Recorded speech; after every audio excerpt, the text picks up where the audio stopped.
শোনো প্রিয়তমা, তোমাকেই বলছি। তুমি এসো আমার মনের এই গহিনী। বসন্তের বিকেলে এক মুঠো মায়া নিয়ে আমি কাঠগোলাপ হাতে দাঁড়িয়ে থাকবো তোমারই জন্য।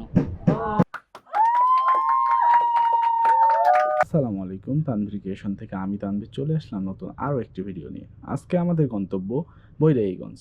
কিন্তু সমস্যা এখানে না, সমস্যা হচ্ছে আমরা চারজন, গাড়ি হচ্ছে একটা। তিনজন হলে তো রিল্যাক্সেই চলে যেতাম, কিন্তু গাড়ি একটা, মানুষ চারজন। এজন্য আজকে আমরা দুই বন্ধু যাব, তরঙ্গ আর আমি ভ্যানে, এবং বাকি দুইজন যাবে দীপ্ত আর শৈশব গাড়িতে। তো এই জন্য আমরা ভ্যানে উঠে পড়লাম। আর ভ্যানে সত্যি কথা বলতে এত পরিমাণ মজা, যা আপনারা না গেলে বুঝতে পারবেন না। আমরা যেহেতু সবসময় রাত 10টা-11টার পরে যাই আর বাইকে যাই, সেজন্য এই মজাটা আমরা পাই না। তো আজকে আমি প্রথম এই মজাটা পেলাম। তো দেখতে দেখতে আমরা চলেও আসলাম বৈরাগীগঞ্জ। আর বৈরাগীগঞ্জে এসে হচ্ছে এই যে বন্ধু রিয়াদ, যার বাসা হচ্ছে নিরিবিলি হোটেলের পাশেই, তাকে আমরা ডেকে নিলাম, যেহেতু তার বাসা হোটেলের পাশে। তো তারপরে আমরা ভিতরে গিয়ে নিয়ে নিলাম কালাভুনা, যেহেতু আমরা খেয়ে আসিনি। আর বর্তমান সময় প্রায় 4টা 30। তো এজন্য আমরা আগে আগে খাইতে বসে গেলাম। শোনো প্রিয়তমা, তোমাকেই বলছি। তুমি এসো আমার মনের এই গহিনী।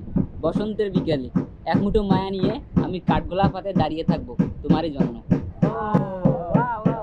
তাহলে এটা তুমি প্রকাশ করতে চাচ্ছ? না, আমি এটা প্রকাশ করব না। কেন? আমি প্রকাশ করবো অন্য কবি, জাস্ট এটা একটা ট্রেলার। ট্রেলার। আচ্ছা, পিকচার আমি বাকি। তাহলে বন্ধু কেমন লাগলো হাস? আমার মোটামুটি ভালোই লাগছে, শুধু একটু ঝালটা বেশি হয়েছে।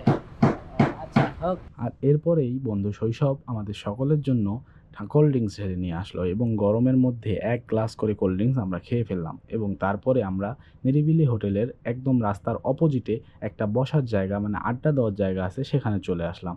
যেহেতু আমরা সবসময় রাতে আসি, তাই এগুলো জায়গায় এর আগে আসা হয়নি। এসে আমার অনেক ভালো লাগলো, দেখে মনে হলো যে আড্ডা দেওয়ার মতো একটা পারফেক্ট জায়গা।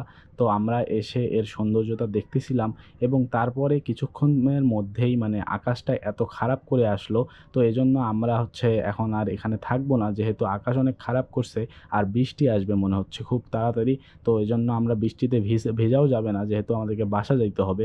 তো এজন্য আমরা হচ্ছে এখন একটা দোকানের পাড়ে যাব, এবং তারপরে আমরা বাসার উদ্দেশ্যে চলে যাব। কারণ বৃষ্টি আসলে যদি না থামে তখন কিন্তু এখানে আটকা পড়ে যাব। এজন্য এখন আমরা ভ্যানে করে আবার তরঙ্গ আর আমি বাসায় চলে যাব। ভ্যানগুলো হচ্ছে মাল বহন করা ভ্যান। আর আমরা কোনো গাড়ি না পাওয়াতে, যেহেতু আমরা অন্য ভ্যান পাই নাই, এজন্য এই ভ্যানেই চড়ে বসছি। কিন্তু পিছন থেকে যখন অনেক বড় বড় বাসগুলো সামনের দিকে আসছিল আমাদের দিকে, তখন মানে অনেকটা ভয় লাগতেছিল। তো যাই হোক, এই এক্সপেরিয়েন্সটা ছিল অন্যরকম একটা এক্সপেরিয়েন্স। তো দেখা হবে নতুন আরও একটি ভিডিওতে। আজকে আর বড় করব না। সবাই ভালো থাকবেন, সুস্থ থাকবেন, খুদা হাফেজ। আর সবাই আমার ইউটিউব চ্যানেল এবং ফেসবুক পেজটাকে সাবস্ক্রাইব করে দেবেন এবং ফলো করে দেবেন। ধন্যবাদ।